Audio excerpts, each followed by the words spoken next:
but we'll continue yesterday class to complete this part. Okay, so here it is. We discussed about a block diagram, PC hardware block diagram. Okay, so different PC components are there, like a CPU, central processing unit, RAM, random access memory, ROM, read-only memory, BIOS chipsets.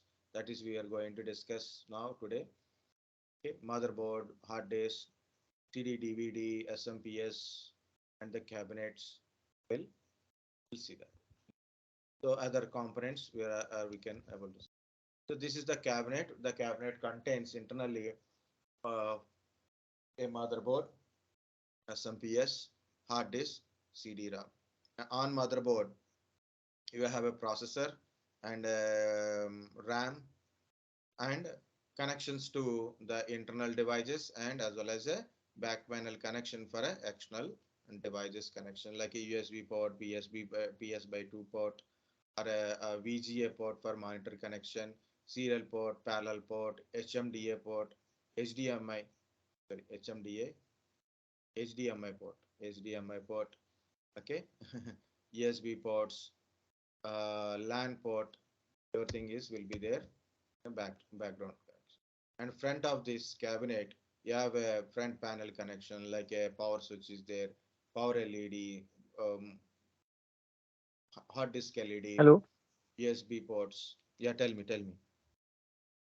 Good evening, sir. Sir, my attendance is also counted, sir. I will What network name? problem, sir. Yes, yes, sir. Mohammed Sartaj Ali. Okay. Okay, thank you, sir.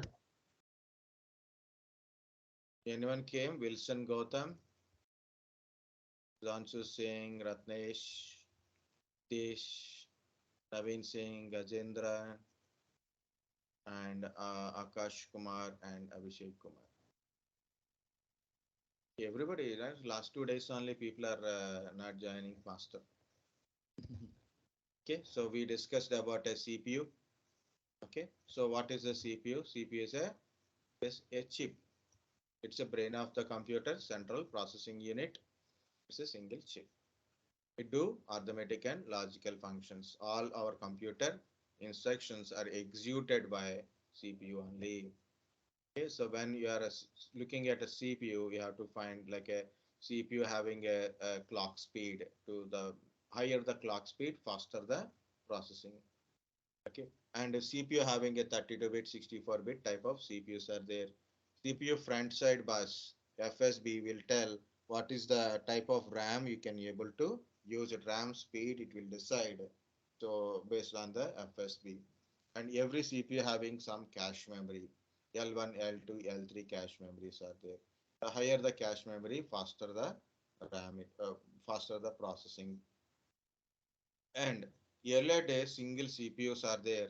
Later on days, the CPUs are difficult to build a very big size CPUs. Okay, the point is, I want to build a this is completed, right? Okay.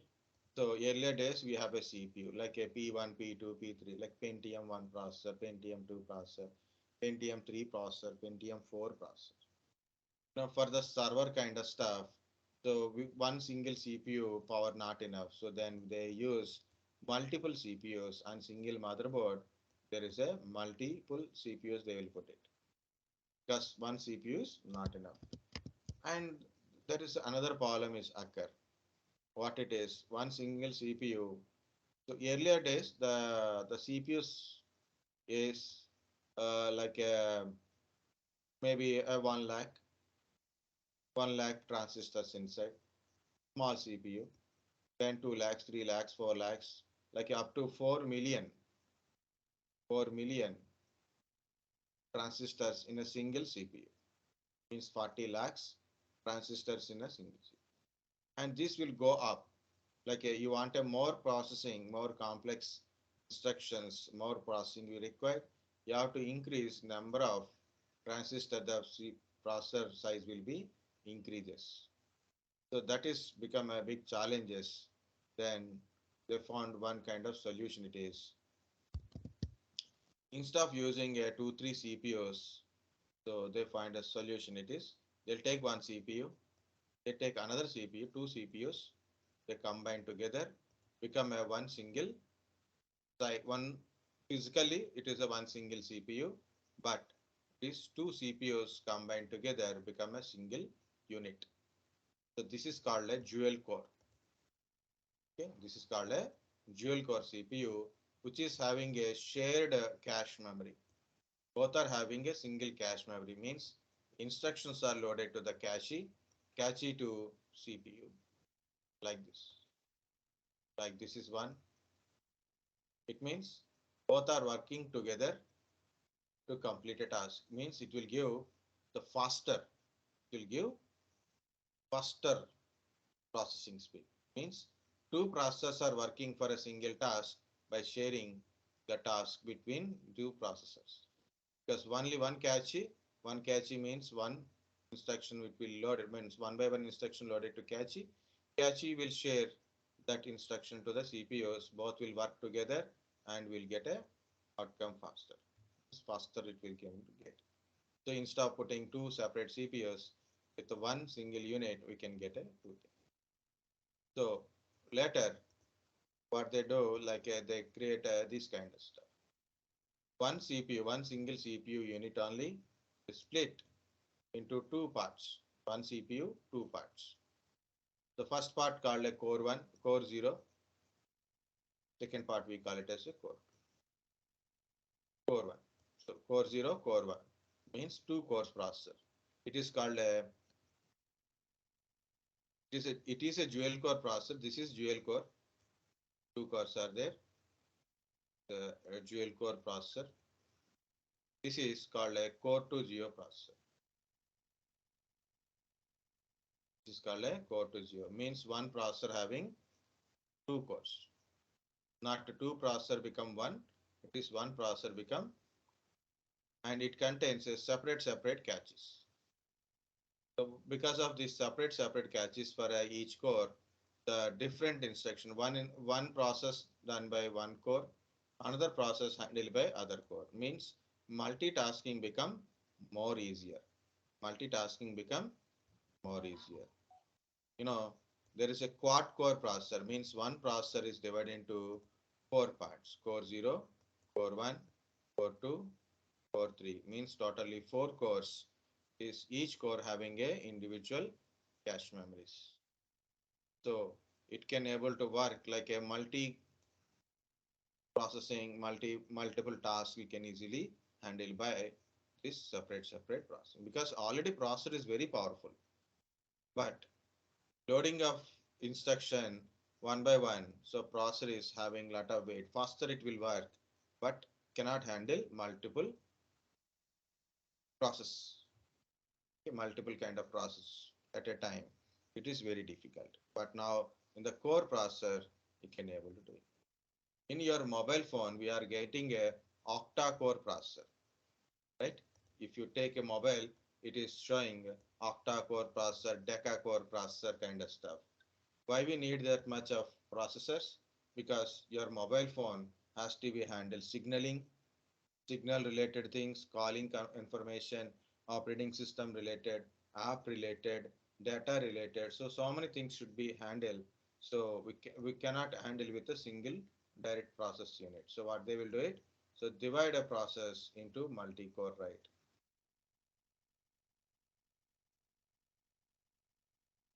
It is become a more than it.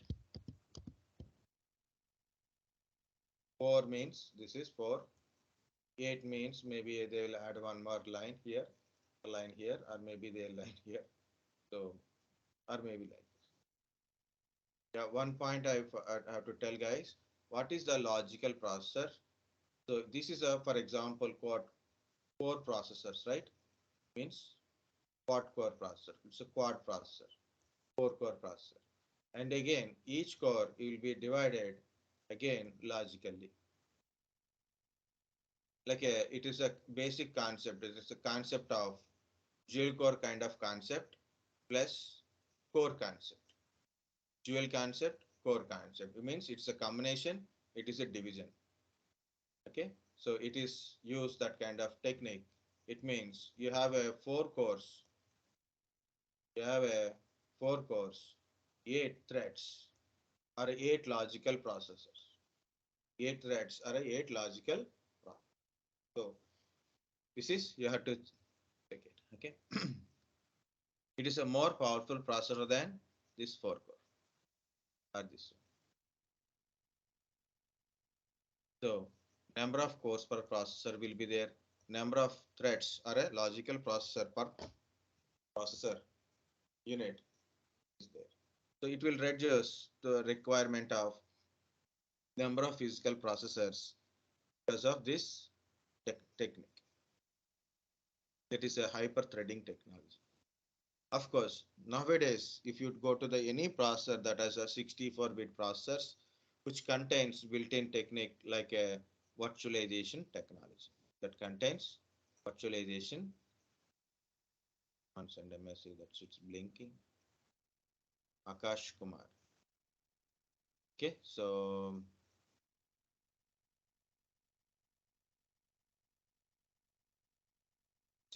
the processor contains virtualization technology, built-in virtualization technology, which helps you to run virtual machines in your physical machine. Okay, so you have to check whether virtualization technology is there or not. Next is like a different manufacturers, main manufacturer, Intel and AMD. Each processor on the top of there is a heat sink and a heat sink, and between heat sink and CPU there is a heat sink paste. On heat sink there is a heat sink fan which keep the temperature constant or not to get processor overheated. This thing is protected. If in case heat sink paste is not applied properly or cleaned, or maybe heat sink got more dust or not installed properly, heat sink fan is not running, CPU get overheated. If to protect the CPU from damage, okay, to protect the CPU from damage, system restart itself. Means we are running a system, you start a computer, it is running, again it is restarted without giving any specific warning, like a blue screen of death kind of warning you are not getting. So just you are getting restarted. So you can understand CPU is getting overheated. So open your cabinet, go to your CPU. So check heatsink paste is applied properly or not. Otherwise apply it. So install the heatsink properly and clean the heatsink. If in case of any dust formation is there, clean the heatsink. Okay, clean the processor edges and all also. Clean the dust first and apply the heatsink and install the uh, apply the heatsink paste and install the heatsink properly. Make sure it is properly fitted and install the heatsink fan and connect it to heatsink fan properly. Okay, so make sure it is running after you press the power button. Okay, so that is the point here. All these things we discussed. Already we discussed yesterday, just I'm going to little revise.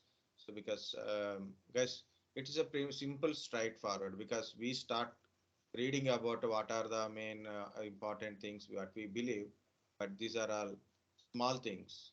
Sometimes you have to give an answer for a small things, it will give you good score. Okay, for example, you know how to ride a car or maybe how to drive a bus, but your interviewer asked, do you know how to ride a cycle? You said no. Then you failed in the test. So what is that logic? Right? So that is a not logic. It is there is no relation, right? But sometimes,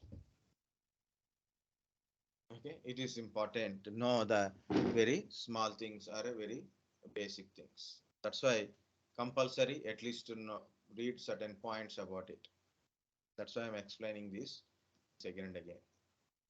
Primary memory, RAM and ROM. RAM, so random access memory, ROM, read-only memory. RAM is a volatile memory, ROM is a non-volatile memory. What is volatile memory? What is volatile memory? So the device, the volatile memory, stores the data temporarily. When power is off, it lost the data. In non-volatile memory devices, stores the data even though power is off, data still available. Okay, next. This it is showing.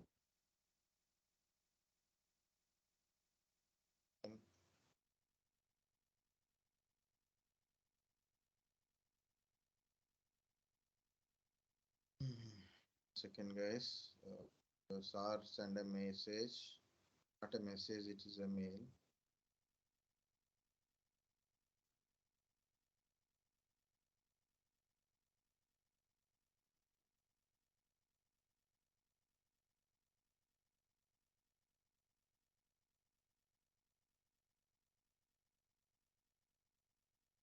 Send a mail directly after some time.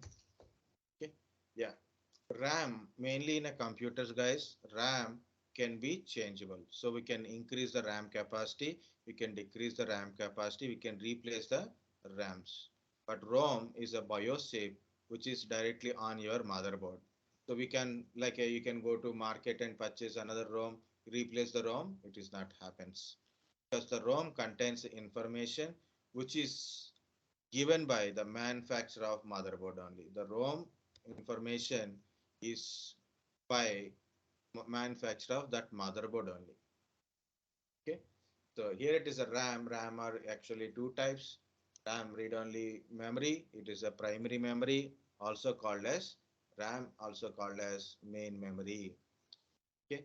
So main memory. It is a volatile memory. It stores data, instructions temporarily.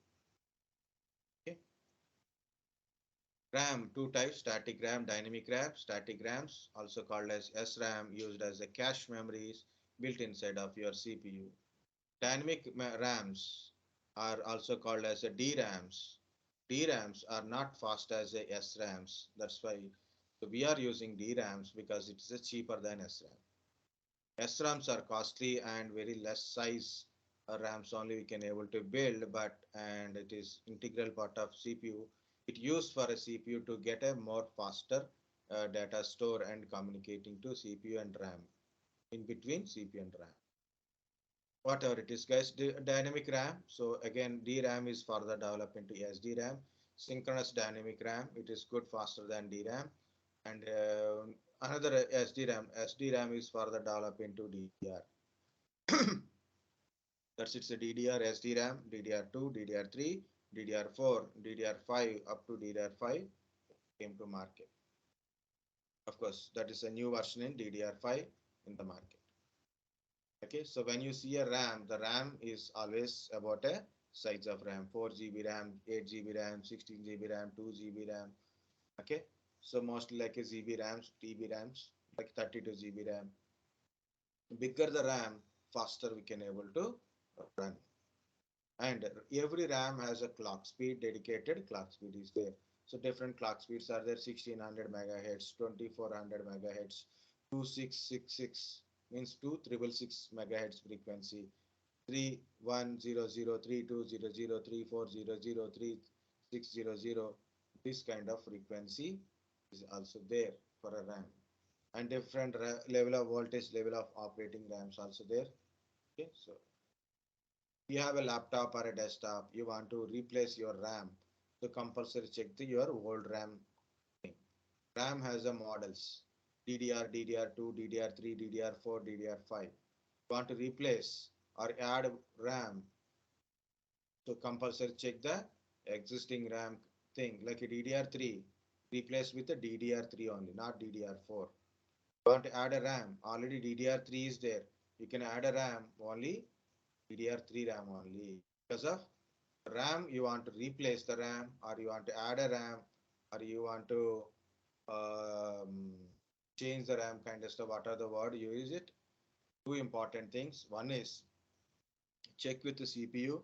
CPU supported size, model, memory, speed kind of stuff is important according to CPU.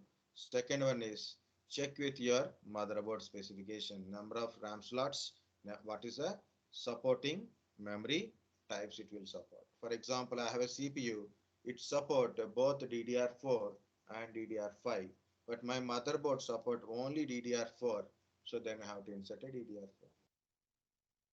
My CPU support up to 32 GB, but my motherboard having two slots, I can only insert 8 plus 8 or 8 plus 16. So that much only I can use it. I cannot put 8 plus 8 plus 8 plus 8, I can't put it. Or 132. So it depends upon your motherboard and CPU, compulsory you have to do. So compulsory better to match with your old RAMs is always a best one. So go through your old RAM, what is the old RAM details. So better to purchase the RAM. If you are not having more in idea, then go with your old RAM on your system. You want to replace or you want to add a RAM, go through your old RAM, go through those specifications. RAM having a different packages, guys. For desktops, we use a DIMM packages. Already I showed yesterday. So dual inline memory module type. SODIMM packages used for laptop and mini PC. SODIMM packages look like a smaller and DIMM packages are lengthy packages. Okay, desktop and laptop or mini computer. Different type of RAMs are there. Difference between one RAM to another RAM. This clock speed is a different is there. Pin configuration is different is there. Notch configuration is also different. So you can see this is a notch. The notch size, notch location is also different. So that's why one RAM cannot be replaced with a different RAM. DDR3 cannot be replaced with a DDR4 on motherboard. Okay. This is about a total diagram, guys. CPU, cache, RAM, I/O controllers. All your input output devices connected through I/O controller. So that I/O controller connected to RAM. So RAM receive information from your I/O controller, means data from your hard disk, data from your pen drive, instructions or commands from your keyboard, mouse, kind of stuff will go to the I/O controller. It is given instructions, data, program, any information to RAM. RAM load it and give it to your CPU. CPU process it and give it to your RAM. RAM again give it to your I/O controller. I/O controller will display on the screen. And between the CPU and RAM, there is a cache. Cache speed up this process, means it will load the instructions and data from the RAM. It load instruction data from the RAM, and the cache will give that instruction and data to the CPU. So it is very near to the CPU or integrated into the CPU. It faster it will work. It fasting the process speed. Okay. So there is a north bridge and south bridge on your motherboard, which help to make a communication between RAM and processor, and RAM, I/O controllers and other devices will be handled, the communication between them handled by south bridge. This is north bridge side, that is south bridge side. Okay guys, this is up to RAM, what we discussed till yesterday. This is, we'll start from here. Tell me.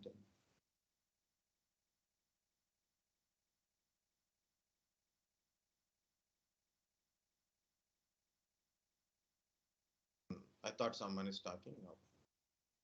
ROM, read-only memory. Already tell it is a non-volatile memory type. It is a permanent memory. So usually what are the data in this ROM chip? So it cannot able to replace it. So that is a basically ROM chip. It's a directly chip. When it is manufactured, people put a instructions inside. They put instructions, built-in instructions, and manufactured kind of ROM. Read-only memory. Okay, that's why it is permanent memory. But when I purchase a motherboard, I'm manufacturing a computer. So first I manufacture a motherboard. I need this ROM chip. So I went to the ROM manufacturer, the chip manufacturer. So he given a ROM chip with some instructions inside. What I wanted, as per my motherboard, chipsets, instruction chipsets and information as per my motherboard. Okay, so that instruction should be in this ROM chip. So what I have done, ask my ROM manufacturer, I don't want your pre-manufactured ROM chip. I want a PROM chip, programmable read-only memory. Why? Because if you give that chip, it is a empty chip. As per my requirement, I will put a program inside. I'll put a program inside. So as per the motherboard, so we will program the ROM chip. That is a PROM chip, programmable read-only memory. And this is one-time writing. Means once you written, you cannot erase it. Then people manufacture this kind of erasable programmable read-only memory. Means once you are program it, if you are not using, you can erase it, but you cannot write it again. Later it is electrically erasable programmable read-only memory. Means that is a EPROM chip. These EPROM chips can be rewritable. Means whatever the data in the ROM chip, we can rewrite. Means we can add or maybe replace the data inside and we can put it a new entire data. That's why BIOS update. If you go to any YouTube video how to do BIOS update, then you can understand how the ROM chip can be updated. Uh, okay, because of it is a PROM chip. Okay, so we are using this EPROM chip on your motherboard. It is like this. This ROM chip, normally people will search where is my ROM chip and all. We find RAM and where is the ROM. ROM you don't find it because of the ROM is also called as BIOS chip. ROM is also called as a BIOS chip, basic input output system. What is basic input output system? The program. It's a small kind of program or a script kind of stuff. It's a small program. BIOS is a program also called as a firmware or firmware. You can call as a firmware or a firmware. That's it. It is nothing but a program which is inside your ROM chip. That's why it is called as a BIOS chip. So later on BIOS, recently the BIOS is updated and a new type of BIOS chip is came that is called a UEFI, Unified Extensible Firmware Interface. It is a new type of BIOS chip. Okay. So nowadays people are using 64-bit PCs with the UEFI, built-in UEFI chipset. Okay.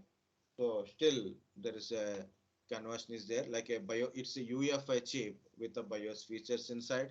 Like you're using a operating system, old type of hard disk kind of stuff. You want a BIOS related, then you can enable only BIOS features, not UEFI features. It's okay, guys. So what is this firmware? I said it is a program, right? So that program is built inside your BIOS chip. What is a firmware exactly? Say when you start a device, when you start a device, the firmware will tell you how to start the device, like one by one. Like you enter the AC, you press the power button, and AC light will be blink, right? So then there's something will be there. Okay, LED, some LED is showing, like power is on. But what to do? It's not doing anything. You take a remote and you press the power button, power on your AC, then it will verify. So what is the current temperature in this room temperature? Okay, and what is the default temperature setting? It compare, so both are similar. Then it will start compressing the air conditioner, air compressor it is. It start compressing air. So it is try to maintain the temperature as per the, you set it to the, and you're given an instruction like increase the temperature like from 24 to 26. Then it will compare like 26 to current room temperature. Okay, then based on that it will try to maintain the temperature. Okay, similarly in our computer, when you press the power button, first a post kind of stuff will run. Means it test itself, all the components are there or not, what to do first, what are the things we have to run the first. Okay, what devices are connected, what devices are connected, what is their details, whether working or not, CPU is there or not, RAM is there or not. Okay, so hard disk is connected, then what is the hard disk details? Okay, so these things will be loaded first. Okay, so that is the process we call as a post. When you power on the system or when you power on the device, first the device will test itself the major all components are working or not. Okay, so that is called a post. So this firmware will help you to do the perform the post. Okay, post power on self test. So BIOS will recognize the devices like you install a CPU. It understand is the CPU, what is the CPU details. Okay. You connected a hard disk, what is the connected hard disk details, CD-ROM details, where it is connected, what is their name, your RAM is there, so what is your RAM capacity, what are the slot number, how many slots you are using, which slot, which RAM, total RAM capacity, what is cache's capacity.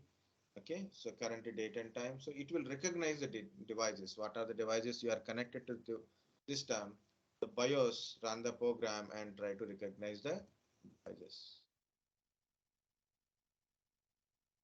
People are late today, so I don't know.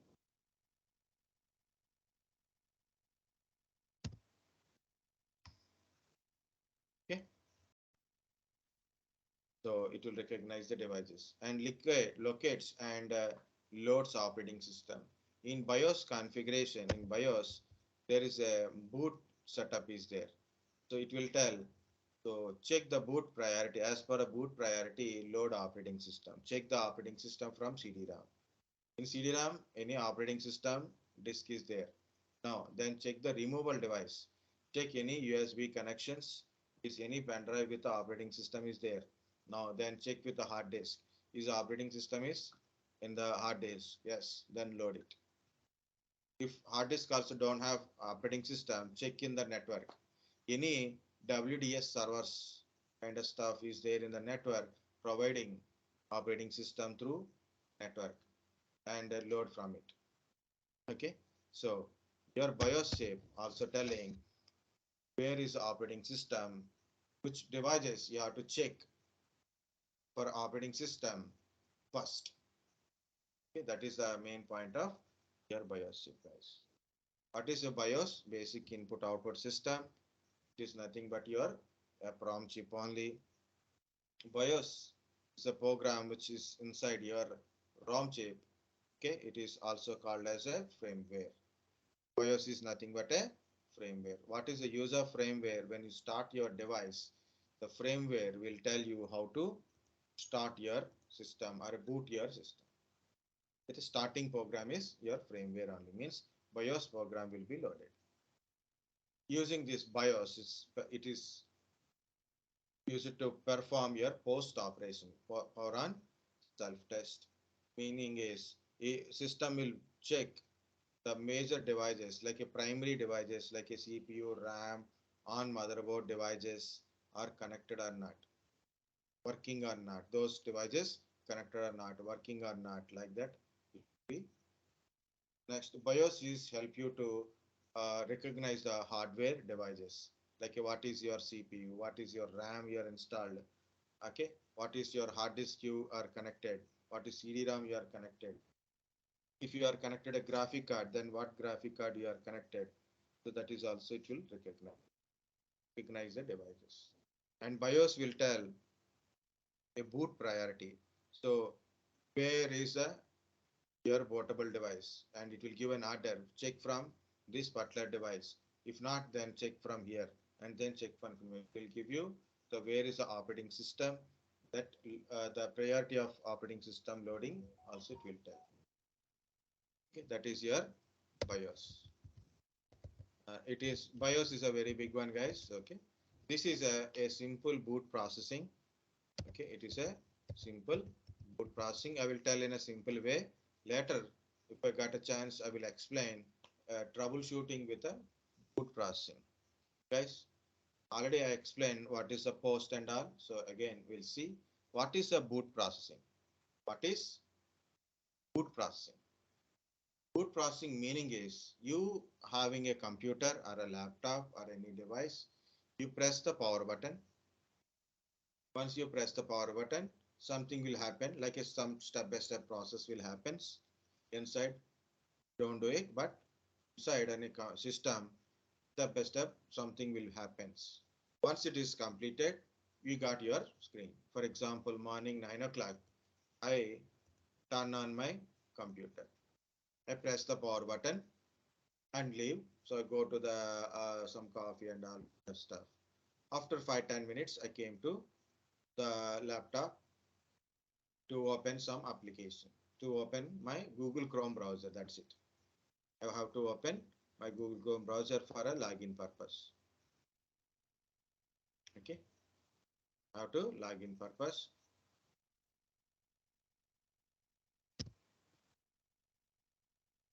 Okay. Now, before going to that one, before I open my Google Chrome browser, so I got a screen, right? So initially Lenovo logo will come up, some background, some kind of stuff will happen. Finally, when I press the power button, something it is shown on the screen or nothing on the screen. But finally, I got a screen. So from that onwards, I can start using my applications, right? I can open my Chrome browser. Maybe I will open my Microsoft Teams. Okay, maybe I'll open my Edge browser, and maybe I open some application, right? So before getting ready for opening any application, before that point, it is a boot processing only. So what is the boot processing?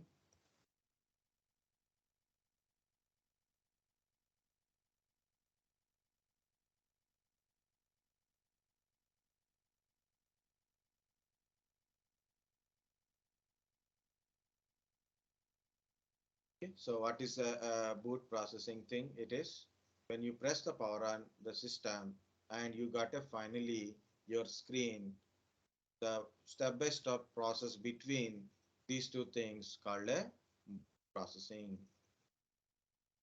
Called a boot processing. That is a system booting. So what is this step-by-step process from press the power button till you got a screen to work on your system, right? So what are those steps? The first step is power on self-test. Okay, what is the first step is power on self-test. What is the power on self-test? What is post? Means you press the power button, the power supply go to all the components of a computer. So once every device got a power, so then system test itself, these devices are working or not, connected properly or not, or working or not. Mainly it is working. That is the main important devices are there.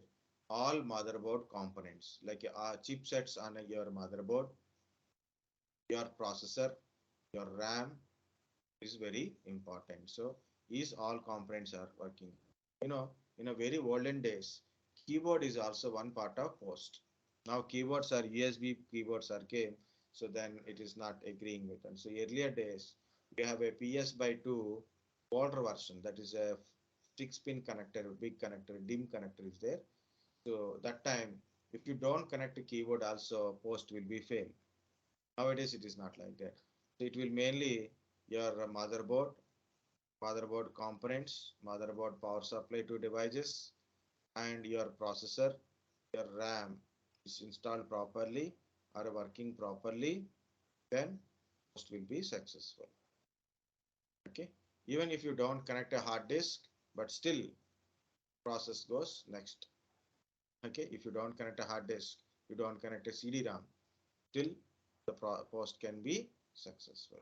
The important is the primary devices like a processor, RAM, and the motherboard onboard components, okay, are connected directly to the motherboard like a graphic card kind of stuff. It will work properly. Okay, if it is works better, you'll get a post successful. Otherwise, post failure. Otherwise, post failure. Okay, so once post is successful, how do you know post is successful? How do you know post is successful.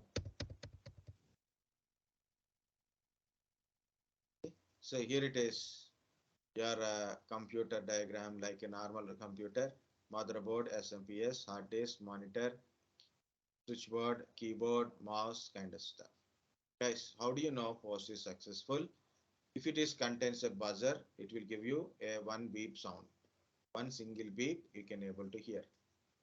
If no beep sound, also we cannot estimate that kind of stuff, but not a continuous beep, not continuous beep, single beep or no beep. Second one is on monitor, it displays something, at least a certain logo, your BIOS related logo or a computer name logo or your operating system logo or something it will show. Something your BIOS related, some ME BIOS kind of stuff at least to show on the screen. If it is showing on the screen means it is good. Second one is second to understand post is successful. If you see the keyboard, you see a traditional keyboard. Keyboards are having a LEDs.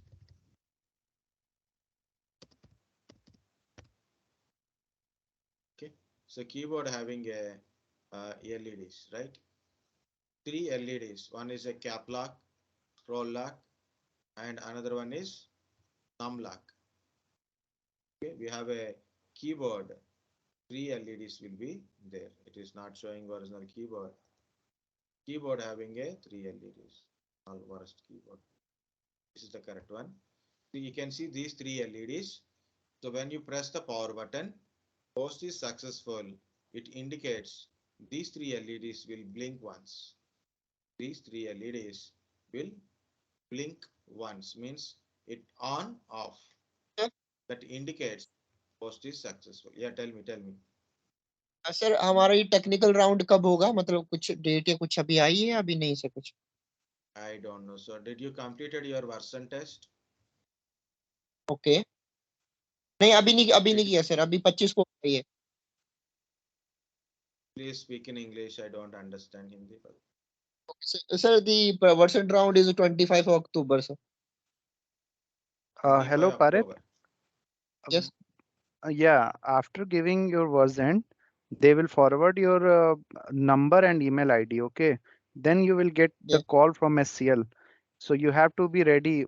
So suppose if you have given your version on 20, so maybe on 20, 21 or 22, within 2-3 days, you will receive calls from SCL project team. Okay, there you have to. They will ask you about all this topic, whatever sir is teaching us. So you have to be prepared for that.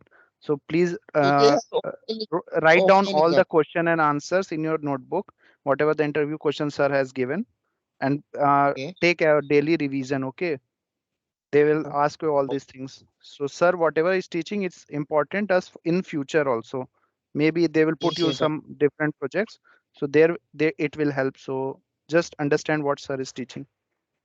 So SCL has means it is a offline exam or online exam? No, no, they will Both are call there. you telephonic interview. Okay. Okay. Yeah. Thank you. Yeah. First is version test. Okay. Compulsory. You have to do the hard work. Okay. To clear the version test. So madam or sir will give you tips to clear the version test also. This version test you can do from your laptop compulsory. You must have your own laptop with a Wi-Fi network, camera and mic and speakers are compulsory. Okay. If you want to do version test to by go to office, so you have to go to the Noida office because you are Noida based people.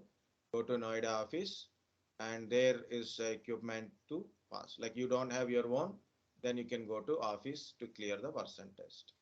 Once version test completed, so then it is a HCL will start calling. Like they will forward your score report along with your resume and from our office to HCL. HCL will call you. It is a technical round. HR round will be there. Again, technical and Okay. HR rounds in the communication is very important. But make sure that you are giving more technical stuff that time. Technically Yes. and more clear with the communication. So practice answering is important. Yes, Already I shared questions. Yesterday I explained some questions, right? Take each question, try to practice answering. Like I read this today. Tomorrow is interview. I read it well, and at a time of interview, he ask a question. Maybe, may not be. Some people tell an answer, guys. I'm not putting you don't tell. I'm telling some people feel difficulty tell an answer even though they know the answer. Okay. So what yes, I'm trying to yes, say, practice answering. Just I'm trying to explain these things are there, but only you can able to give an answer if you practice answering. Okay. yes, And knowledge of why I'm telling so many things. It is always helpful. These are a very basic level. Okay. yes, For example, in future you want to learn cloud. You may not learn these things. Like you can basic things you can able to try, and also useful for interview question. These questions also asked in interview. Okay. So not first is not technical. First is version test clear, then technical interview. Guys, everybody clear with that one, right? Yes, sir. Yes, sir. Yes, sir. Yes, sir.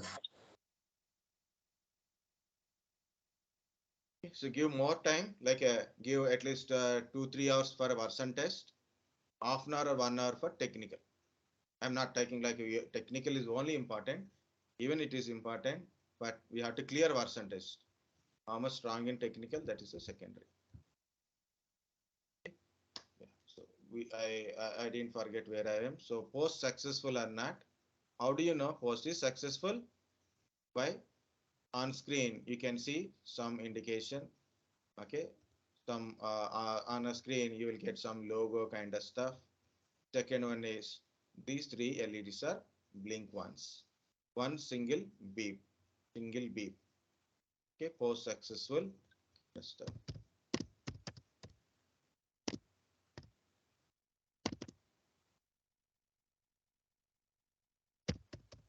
BIOS post.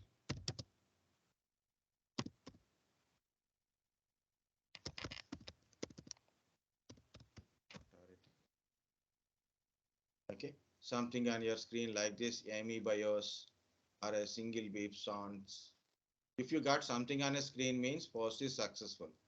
Means your RAM, your processor installed good. Something on your screen. Okay, it means post is successful. If it is showing a blank screen, if it is showing blank screen, continuous beep sounds, no beep sounds, no keyboard LED blinking, no hard disk LED blinking on your at your power button place. There is a hard disk power LEDs are there. Power LED blink, hard disk LED won't blink. In that cases, post is failure. Post is failure. Okay. If post is failure, you have to do troubleshooting. You have to do troubleshooting. Post successful, then next step automatically will go. What is the next step? You don't need to do anything. If post is failure, you have to do troubleshooting. Otherwise, you have to sit calmly and it will go next step automatically. First of all, the BIOS will give you in a boot order.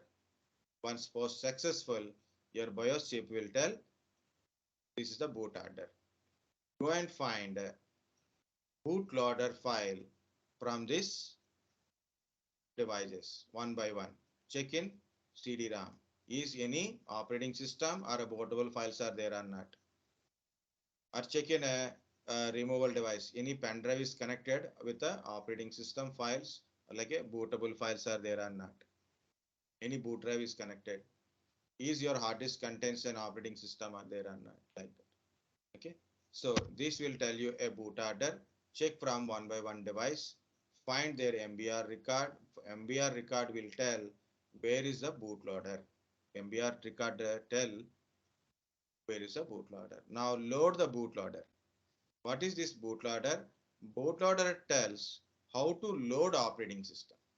Bootloader tell how to load operating system. For example, we are using Windows operating system. It's a graphical user interface, basically graphical user interface. So how to load this operating system? I want to load operating system in safe mode type. Then it is a not much graphical. So only minimal operating system will be. Same goes for Linux. In Linux, there is a 4 modes of Linux loading is there. Linux bootloader is grub. Current version is grub2. And another Linux bootloader is there, that is a LILO. Linux in, Linux out. In Windows, it is a boot MGR. In Windows 7, Windows 8, Windows 10, bootloader is boot MGR. Windows XP NTLDR. Okay, so bootloader loads the bootloader loads into the RAM. Okay, bootloaders will tell how to load operating system. Okay, so now operating system is loaded. Once it is completely loaded, we got a login screen. So we got a login screen. Then you give username, password. Then you got a screen. Once you got a screen, you got a your background startups, services, application starts automatically. For example, you can see, guys, I didn't start these so many applications. I may start this. This Microsoft Team is started automatically because of the startups. This is Outlook. I open Outlook, so that's it is showing Outlook here. I didn't open the Microsoft Defender. It will open automatically. Bluetooth is directly open. This is something you try to update in the background. It is running. Okay, like this. Certain applications in a background, it runs by I open because of it is there because of I open personally. Some are opened automatically because of the startups, services, and background applications. That the startups, because of startups, it starts automatically once you are getting the system. This Microsoft Teams is in the startup. I will show you the startup. When I start my computer, the system will boot it. Once completed booting, I will show you the once completed booting, I got a screen. So immediately this Microsoft Teams will start because of is enabled at a startup. These applications are enabled. So all these applications, enabled applications, will start automatically when I start my computer. I start my computer, booting is done. Once boot is completed, immediately these applications will start. Okay. Guys, I will tell one point here. Listen very carefully. This is a troubleshooting part. Last part, I am not talking about a troubleshooting at host or a MBR related troubleshooting. I'm not talking. I'm talking in a startups because I start my computer after 15-20 minutes. I can start use the computer. That time it is taking for a complete booting. Why? One of the reason is the startups. You know, some people use lot of applications. They install lot of application, even they don't know what is the use of that applications. Okay, and most of the applications in the startup, it is enabled. Because of this enabled, when you start your computer, so you got a login screen, you log into your system, but you want to open something, it take lot of time. You want to open Google Chrome, but it is taking lot of time because the background, these applications will start first. So that is a very dangerous. Okay. So slow down your starting only slow. And you open some applications, it is also running in a background. It's a continuous slow only. What we blame?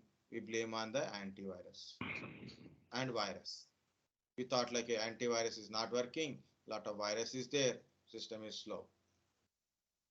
Okay, while you are using first initial of computer, when you start a computer, that time fresh installation, no applications are there, very low application, very less applications are there. That's why for starting it is running better. If you are keep using, you install so many applications, and that two application will start at a time. Background unnecessarily these applications are running, it slow down your computer. So one of the important tip to run your system in a better way is disable the startups. Go to the startup, right click, disable. Disable the startup. See it is, I disable my Cortana, Skype, phone link, Evernote. I don't know what it is also, why I'm using also. Even I'm using also, no. Okay. It is came from AppNote. This is Evernote came from Oracle. Okay, I understand that one now. So Java updater, uTorrent, these are all not required, including Facebook kind of stuff. Okay, Facebook, iCloud libraries, these are not required to start at the time of my computer program. If I want, I will open it. I want a CC cleaner, so I will open it. See, there is CC cleaner, it is enabled. Then I will disable it. If I want a CC cleaner, I will open myself. I don't require to open at a startup. So that will give better not running these unnecessary application in the background. First one. Second one is uninstall the applications. Do not keep the application. If your applications are not required, no longer required. Okay, it is not required application or very old applications. Uninstall the applications. Uninstall the application. Okay, uninstall the unnecessary applications or no longer required applications. Better to uninstall it. Next, disable at startup. Disable the applications at startup. Okay, so then these application won't start immediately after your system is ready. Next one is the services. After startup, next one is services. Go through the certain services. Some these services are belongs to hardware, operating system, and applications. Some services are running, some are stopped. Okay, so there is a lot of things about the services. Okay, certain services are really not required to start at a boot time. For example, I install a Oracle application here. See, Oracle application, Oracle database application I installed. I stop that application at services and I put them into manual, because if it is in an automatic mode, service automatic mode, whenever I start my computer, once my system is booted, this application also start automatically in background. This application starts automatically. And what happen? It consumes my RAM, it consumes my process, my system become slower. So what to do? Go to open services, right click, open services. This is the, if your service is slow, what you do at that point. So I'm giving an example. This is my Oracle service. What I have done, it is in automatic earlier. What I done, I put it into manual or put it in a disable.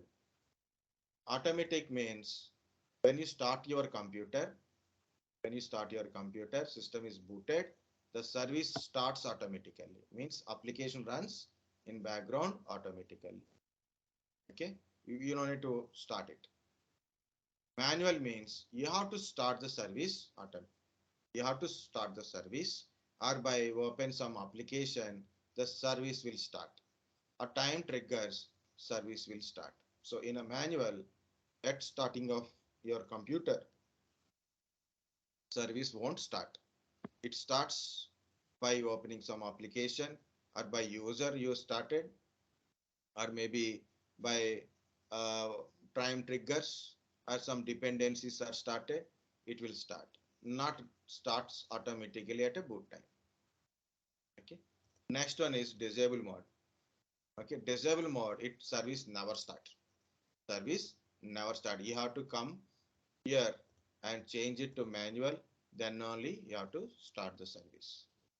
Okay, so this is about your how to manage the services in a background.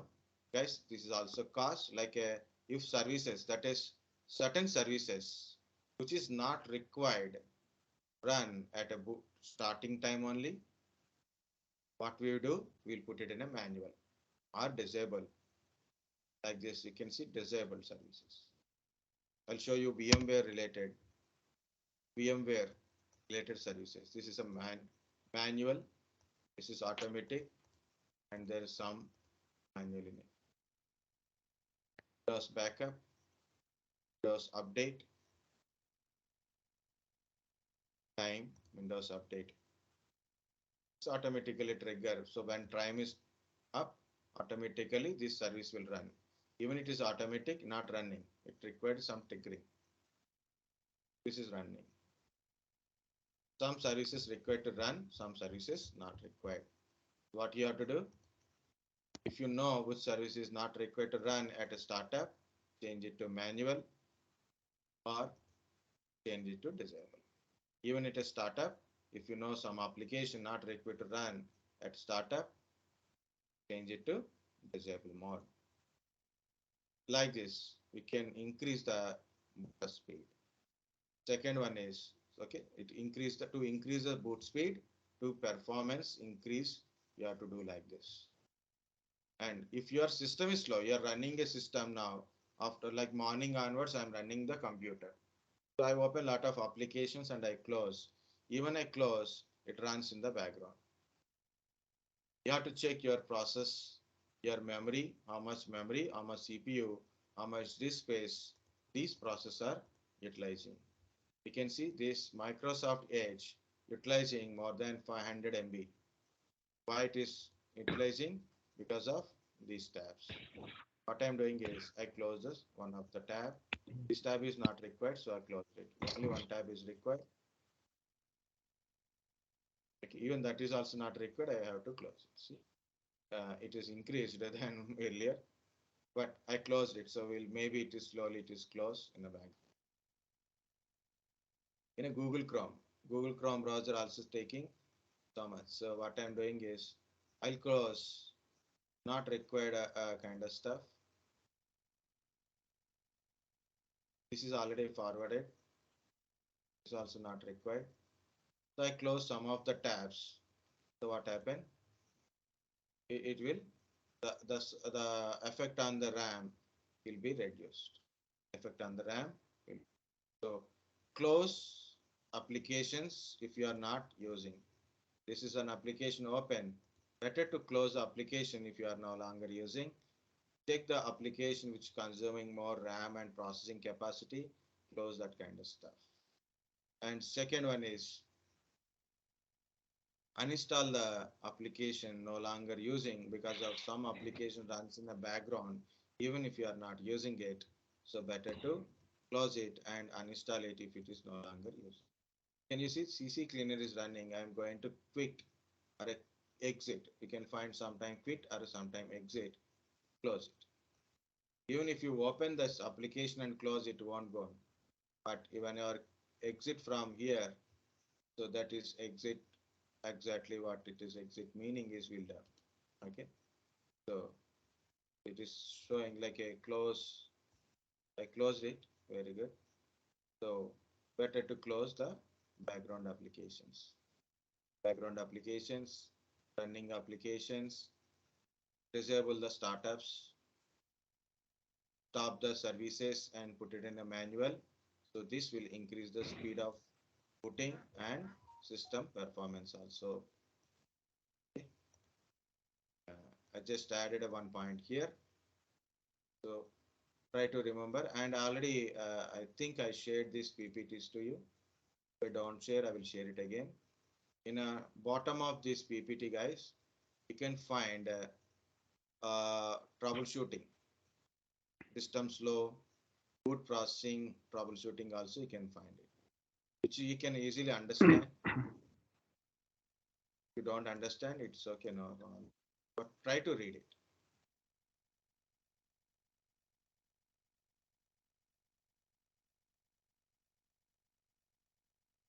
Yeah, this is about a boot processing. Why boot processing came into the middle? Why? Because of we discussed about your BIOS. and this BIOS having a BIOS settings. I will give you one break, guys, because we are went to the boot processing. If I said come back to this point, then it is little difficult. Okay, so remaining part we'll cover. So next after break we'll go to in a single shot up to SMPS. Then again we'll take small break. We'll go to storage devices, different storage devices, their partitions, MBR GPT differences also we'll discuss.